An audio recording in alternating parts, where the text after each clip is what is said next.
तो हेलो दोस्तों, welcome back to my YouTube channel. तो इस वीडियो में हम एनटीपीसी मार्च के जो इंपॉर्टेंट क्वेश्चन बन सकते थे उन सभी को इस वीडियो में बताने का प्रयास किया है।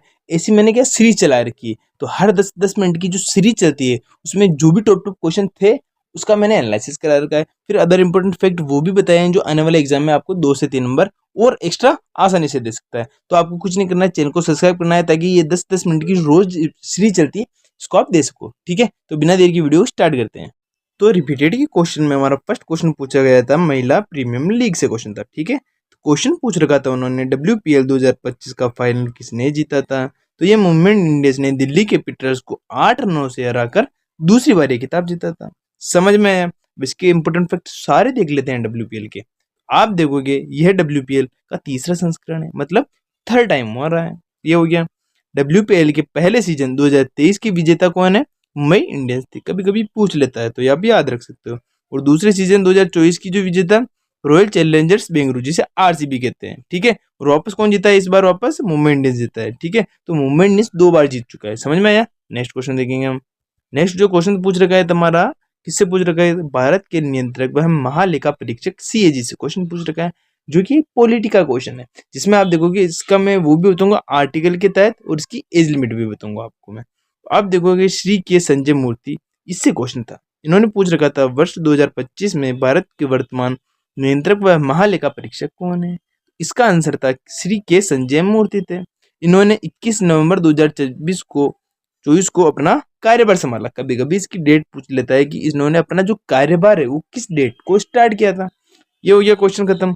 अब इसके इंपोर्टेंट फैक्ट में मैं बताऊंगा कि आर्टिकल कौन सा है और इसकी हाईएस्ट जो एज होती है वो कितनी होती है। आप देखो कि भारतीय संविधान के अनुच्छेद 148 के तहत CAG की नियुक्ति राष्ट्रपति द्वारा की जाती है। मतलब बता रखा है 148 में, और नियुक्ति राष्ट्रपति द्वारा की जाती है।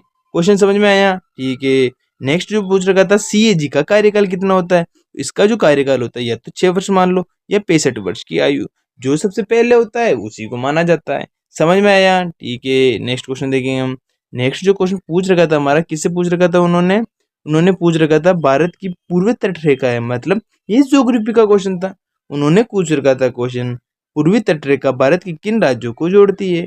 तो वह कौन कौन को जोड़ती है? तो आप देखोगे भारत की जो पूर्वी तट मुख्य रेस जो हमेशा 4 स्थित जो राज्य है ना उनको जोड़ती है। फर्स्ट तो हो गया पश्चिम बंगाल, उड़ीसा, आंध्र प्रदेश और तमिलनाडु हो गया। समझ में आया? ठीक है। अब इसके इंपोर्टेंट फैक्ट में हम देखेंगे इसकी जो अंतर्राष्ट्रीय सीमा वो किस किस से मिलती है। तो आप देखोगे पूर्वी तट को स्थानीय रूप से उत्तरी सरकार या उड़ीसा, आंध्र या कोरोमंडल तटीय तमिलनाडु के नाम से भी जाना जाता है। और भारत की सबसे लंबी तटरेखा वाला राज्य कौन सा है? गुजरात, जो पश्चिमी तट पर स्थित है। आप देखोगे ये जो गुजरात है सबसे ज्यादा इंटरनेशनल बाउंड्री भी इसकी है और सबसे ज्यादा जल की जो बाउंड्री वो भी गुजरात की मानी जाती है। समझ में आया? नेक्स्ट क्वेश्चन देखेंगे हम। जो नेक्स्ट जो क्वेश्चन पूछ रखा था वो विद्रोह से क्वेश्चन था, और वह भी पाइका विद्रोह से क्वेश्चन था।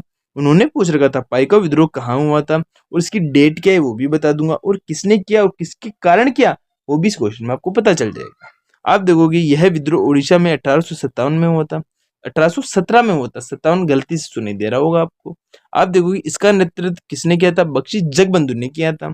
इसके इंपोर्टेंट फैक्ट में हम देखेंगे किसके विरुद्ध किया गया था। तो आप देखोगे यह ब्रिटिश इंडिया कंपनी के विरुद्ध एक सशस्त्र विद्रोह था। मतलब ये देश विद्रोह नहीं था, ये सशस्त्र विद्रोह था। समझ में आया? ठीक है। उड़ीसा सरकार ने केंद्र से मांग की थी कि इसे भारत का पहला स्वतंत्र संग्राम घोषित किया जा सके। समझ में आया? ठीक है। नेक्स्ट क्वेश्चन देखिए हम। नेक्स्ट जो हमारा क्वेश्चन पूछ रखा था वो पूछ रखा था चीन की जो बेल्ट ट्रेन BRIA उसकी जो स्थापना कब हुई थी उससे क्वेश्चन था। समझ में आ रहा है? क्वेश्चन पूछ रखा था, एक करंट के क्वेश्चन है जो 2 पूछे जा सकते हैं, इसलिए वापस बता दिया मैंने आपको। हाल ही में किस देश ने BRI से हटने का फैसला किया है? पनामा ने किया है। उसकी डेट पूछ ले तो आपको याद रखना फरवरी 2025 में किया है। ठीक है। जो नेक्स्ट जो करंट का भी हाल ही में क्वेश्चन पूछ रखा है, उन्होंने पूछ रखा था मई 2025 में किस दक्षिणी अमेरिकी देश ने BRI में शामिल होने की घोषणा की थी? मतलब हटने की किसने की थी और जाने की किसने की थी, आने की कितने की थी, वो बता देता हूँ आपको। जो कोलंबिया है उसने घोषणा की कि वो शामिल होगा। मतलब कॉल से याद रखो, कॉल किया कि मैं आऊंगा, और पनामा ने कहा मेरा नाम याद रखना, मैं जा रहा हूँ। समझ में आया? इस प्रकार आप याद रख सकते हो। BRI इसकी फुल फॉर्म होती है one belt and one road होती है। समझ में आ गया? ठीक है। इसे चीन ने 2025 में स्टार्ट किया था। समझ में आ रहा है क्या आपको दोस्तों? तो चैनल को सब्सक्राइब करते चले। नेक्स्ट जो क्वेश्चन पूछ रखा था वेदांता कॉलेज से क्वेश्चन था। अब इसकी स्थापना किसने की वो बताऊंगा, और इसकी जो सन है वो भी मैं बता दूंगा आपको। तो आप देखोगे कोलकाता में वेदांता कॉलेज की स्थापना किसके द्वारा की गई है, तो वह राजा राम मोहन राय द्वारा की गई है, और इसकी जो डेट है 1825 को की गई है। अब इसका उद्देश्य क्या था वो बता देता हूँ, और इससे रिलेटेड जो उन्होंने मैगजीन निकाली थी वो बता देता हूँ मैं आपको। आप देखोगे इसका इंपॉर्टेंट फैक्ट, इसका उद्देश्य भारतीय शिक्षण के साथ साथ पश्चिमी विज्ञान के पाठ्यक्रम को भी बढ़ावा देना था। ये हो गया। राजा राम मोहन राय को आधुनिक भारत का जनक कहा जाता है, और इसी के साथ उन्होंने भारतीय पुनर्जागरण का अग्रदूत भी कहा जाता है, क्योंकि उन्होंने क्या किया, जो 1828 है वहां पर उन्होंने ब्रह्म समाज की भी स्थापना की थी। समझ में आया आपको। नेक्स्ट क्वेश्चन देखते हैं। नेक्स्ट जो उन्होंने क्वेश्चन पूछ रखा था कॉन्स्टिट्यूशन अमेंडमेंट से क्वेश्चन था, और कौन से कॉन्स्टिट्यूशन अमेंडमेंट से क्वेश्चन था, तो वह 97वें कॉन्स्टिट्यूशन अमेंडमेंट से क्वेश्चन था, जिसे हिंदी में भारतीय संविधान में संशोधित कहा जाता है। उन्होंने क्वेश्चन पूछ रखा था 97वें संविधान संशोधन के तहत कौन सा आर्टिकल जोड़ा गया था, तो इसके तहत जोड़ा गया था 9B को जोड़ा गया था। अब 9B में भी कौन सा था, तो वह सरकारी समितियों से संबंधित था, और इसके अलावा को क्या जोड़ा गया था, 43B भी जोड़ा गया था। समझ में आया, ठीक है। अब आप देखोगे यह संशोधन कब हुआ था, कभी कभी डेट पूछ लेता है। 1997 को तो हुआ था, लेकिन उसकी डेट क्या थी, तो 2011 में हुआ था, ठीक है। अनुच्छेद 43B राज्य के नीति निर्देशक तत्व, जिसे कहते हैं DPSP। इसकी फुल फॉर्म क्या होती है बच्चों, तो इसकी फुल फॉर्म होती है direct principle of state policy. इसका हिस्सा होती है जो सहकारी समितियों के स्वैच्छिक गठन को बढ़ावा देती है। और स्वैच्छिक गठन का मतलब क्या होता है, जो इसका मतलब होता है कि आप अपनी इच्छा के अनुसार लोगों को इकट्ठा कर सकते हो, और अपनी इच्छा से एक ग्रुप बना सकते हो, और अच्छा से अपना कार्य कर सकते हो। समझ में आ रहा है क्या। नेक्स्ट क्वेश्चन देख रहे हैं हम। नेक्स्ट जो उन्होंने क्वेश्चन पूछ रखा था, किससे पूछ रखा था उन्होंने, वापस जो समाज सुधारू जो आंदोलन हुए से रिफॉर्म होते हैं उससे क्वेश्चन पूछता है।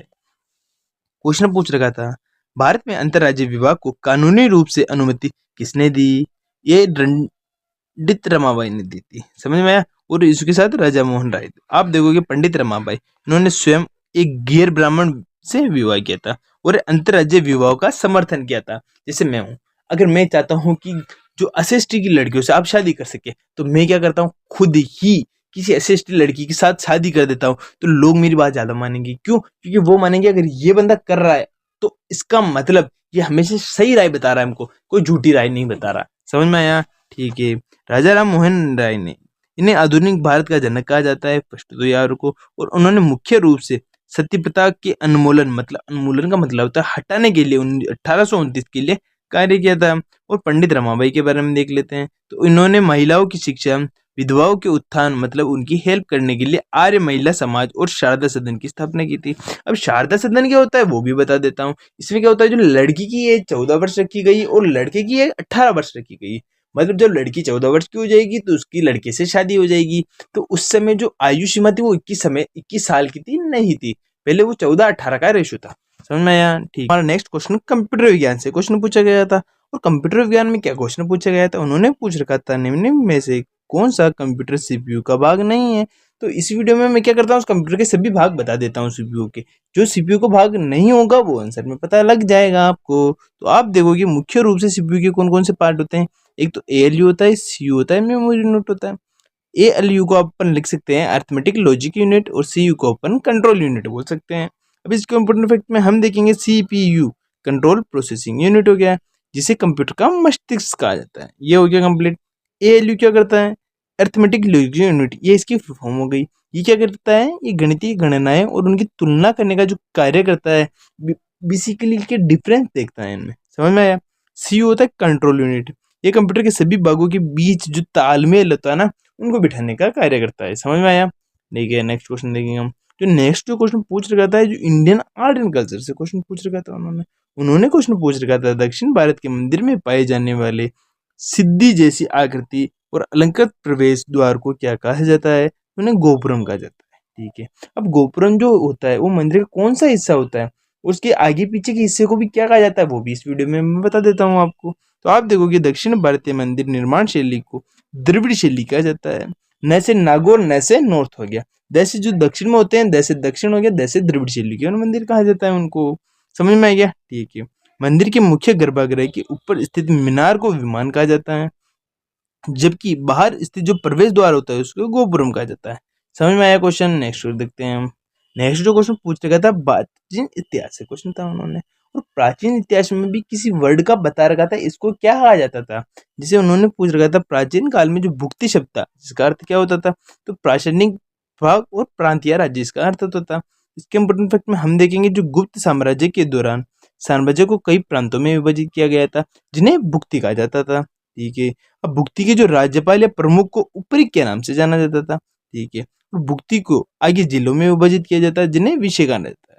अब विषय किसे कहते हैं, भुक्ति किसे कहते हैं, ऊपरी किसे कहते हैं, मैंने आपको तीनों बता दिए। तो कोई भी पूछे आप आसानी से आंसर कर सकते हो। समझ में आया? ठीक है भैया, नेक्स्ट क्वेश्चन देखते हैं।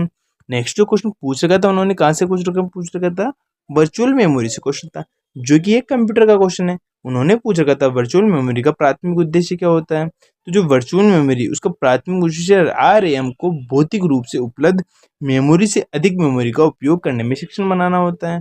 इसके फैक्ट में हम देखेंगे कि ये एक हार्ड डिस्क के एक हिस्से को अस्थायी आरएम की तरह इस्तेमाल करता है। इसे लॉजिक मेमोरी के नाम से भी जाना जाता है, और यह बड़े सॉफ्टवेयर प्रोग्राम को चलाने में हमें हेल्प करता है, और उसमें जो उपलब्ध रैम के आकार में बड़े होते हैं। ये समझ में आया? ठीक है, नेक्स्ट क्वेश्चन देखेंगे हम। नेक्स्ट जो क्वेश्चन पूछ रखा था उन्होंने बेरोजगारी से क्वेश्चन पूछ रखा था, जो कि एसएससी रेलवे में आमतौर पर पूछा जाते हैं क्वेश्चन। उन्होंने पूछ रखा था भारत में बेरोजगारी की दर कितनी है। तो आप देखोगे अप्रैल 2025 की जो आंकड़े थे उनके अनुसार पहले मासिक सर्वेक्षण के आंकड़ों के आधार पर भारत में मासिक बेरोजगारी दर 5.1% है। किसके अकॉर्डिंग पूछा गया था? 2025 के अकॉर्डिंग पूछा गया था। अगर 2026 के अकॉर्डिंग पूछा जाए तो उसका रेशियो अलग हो सकता है। इसके इंपॉर्टेंट फैक्ट में हम देखेंगे भारत में बेरोजगारी के आंकड़े मुख्य रूप से किसके द्वारा प्रस्तुत किए जाते हैं, तो वह एनएसओ द्वारा प्रस्तुत किए जाते हैं। एनएसओ द्वारा क्या होता है? नेशनल स्टैटिस्टिक्स ऑफिस होता है। ये हो गया कंप्लीट। अब आप देखोगे बेरोजगारी दर की गणना किसके आधार पर की जाती है, ये तो कुल श्रम और उसमें बड़े बेरोजगारी व्यक्तियों की संख्या इंटू 100 से की जाती है। समझ में आया? ठीक है, नेक्स्ट क्वेश्चन देखेंगे हम। नेक्स्ट जो क्वेश्चन पूछ रखा था उन्होंने किससे पूछ रखा था, मिशन जो होते हैं ना वो उनकी जो थीम होती है उनसे क्वेश्चन पूछ लेता है कभी कभी। तो आप देखोगे नवंबर 2024 में डेयरी मिशन के तहत हर साल नवंबर महीने में कौन सा दिवस मनाया जाता है, तो हर साल 26 नवंबर को राष्ट्रीय दुग्ध दिवस मनाया जाता है। ठीक है। अब आप देखोगे एक किसके द्वारा बनाया जाता है, मतलब इसकी जो क्रांति है उसके जन्मकार कौन है। समझ में आएंगे? जनक मतलब यह दिवस भारत में स्विस क्रांति के जनक डॉक्टर वर्गीज कुरियन के जन्मदिन के उपलक्ष्य में मनाया जाता है, जो कि भारत में दुनिया का सबसे बड़ा दूध उत्पादन की श्रेणी में प्रथम स्थान भारत का ही आता है। समझ आया? नेक्स्ट क्वेश्चन देखते हैं। नेक्स्ट जो क्वेश्चन पूछ रखा था आर्टिकल 32 से क्वेश्चन पूछ रखा था, जो कि एक इंपॉर्टेंट क्वेश्चन हो सकता है क्योंकि जो 32 आर्टिकल है वो इंपॉर्टेंट माना जा सकता है। ठीक है। आप देखो जो क्वेश्चन पूछ रखा था अनुच्छेद 32 में क्या कहा गया है, तो आप देखो अनुच्छेद 32 में प्रत्येक व्यक्ति को अपने मौलिक अधिकार के प्रवर्तन के लिए सर्वोच्च न्यायालय जाने का अधिकार होता है। जिसका मतलब होता है कि अगर किसी व्यक्ति को लगता है कि उसके जो मौलिक अधिकार है उनका उल्लंघन हुआ है, उनका हनन हुआ है, तो वह उनसे राहत पाने के लिए सीधे सर्वोच्च न्यायालय में उसका दरवाजा खटखटा सकता है। लेकिन अगर कोई व्यक्ति हाई कोर्ट का दरवाजा खटखटाना चाहता है तो उसे आर्टिकल 226 के तहत जाना जाता है। ठीक है। अब आप देखोगे जो बी आर अम्बेडकर ने इसको क्या कहा है, तो डॉक्टर बी आर अम्बेडकर ने आर्टिकल जो 32 उसे भारत का संविधान में उनका हृदय और आत्मा बताया है। उसको हृदय संविधान का समझ में आया? इसके तहत सर्वोच्च न्यायालय में 5 प्रकार की रिट जारी की जाती है, जिसे प्रत्यक्षीकरण, परमादेश, प्रतिषेध, उत्प्रेषण और एक अधिकार पर्चा के नाम से भी जाना जाता है। समझ में आया? ठीक है, नेक्स्ट देखते हैं हम। नेक्स्ट जो क्वेश्चन पूछ रखा था हमारा आज का लास्ट क्वेश्चन पूछ रखा था उन्होंने किससे, सरायघाट का जो युद्ध हुआ था उससे क्वेश्चन पूछ रखा था उन्होंने क्वेश्चन पूछ रखा था सरायघाट के निर्णायक युद्ध 1661 में मुगलों के खिलाफ अहम सेना का नेतृत्व किसके द्वारा किया गया था, तो वह लचित बोरफुकन द्वारा किया गया था, जहां अभी असम में उनकी एक विशाल मूर्ति बना चुकी है। समझ में आया? यह युद्ध ब्रह्मपुत्र नदी के किनारे हुआ होता है, कभी कभी इसकी नदी भी पूछ लेता है। तो आप देखोगे लचित बोरफुकन को उनकी वीरता के लिए जाना जाता है, जिन्हें राष्ट्रीय सुरक्षा अकेदमी एनडीए नेशनल डिफेंस अकेडमी के सर्वश्रेष्ठ कैंडिडेट को हर साल लचित बोरफुकन स्वर्ण पदक से सम्मानित किया जाता है। और इस युद्ध में अहोम सेना ने अपनी नौसेना शक्ति और एक छापामार रणनीति का उपयोग करके विशाल मुगल सेना को भी हरा दिया था। ठीक है, आज का हमारा क्वेश्चन खत्म होता है। वीडियो चलेगी तो वीडियो लाइक करें, चैनल को सब्सक्राइब करें, अपने दोस्तों तक शेयर करें। इसमें क्या करते हैं हम पहले टॉपिक बताते हैं, फिर क्वेश्चन बताते हैं, फिर उसके अदर इंपॉर्टेंट फैक्ट वो बताने का प्रयास करते हैं जो आने वाले एग्जाम में आपको 2-3 पर्सन आसानी से दे सकता है, क्योंकि इसमें एनालाइज के साथ साथ अदर इंपॉर्टेंट फैक्ट भी बताए जाते हैं। समझ में आया? ठीक है, तो चैनल को सब्सक्राइब करके जाना। बाय।